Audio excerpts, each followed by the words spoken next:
So the boiler, we have gotten it dialed in. We had a little bit of issues, as you may have already seen some of the other videos. But I want to say that I'm actually pretty impressed with it. It allowed us to turn off the electric water heater, turn off the furnace inside, which runs on propane, and it was actually pretty efficient.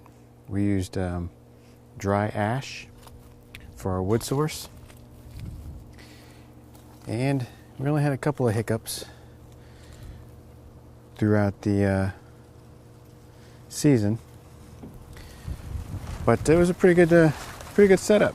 After we got it dialed in, got everything fixed that the previous owners neglected, and realistically, we went through probably, I don't know, 7 cords of wood, 10 cords of wood for the whole season.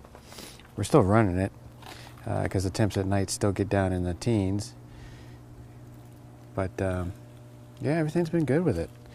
If you're looking to get one, I would probably recommend it. The only thing you need to be concerned about is just the amount of work that goes into it.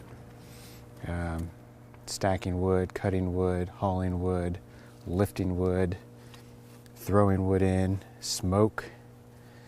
You'll be breathing in smoke and ashes. You'll be putting off a constant thing of smoke. There's maintenance required. So, and then there's the disposal. Disposal of ashes, charcoal. But other than that, it's been a pretty good system. I recommend you get yourself some kiddos that can haul wood for you. All right, I would recommend one.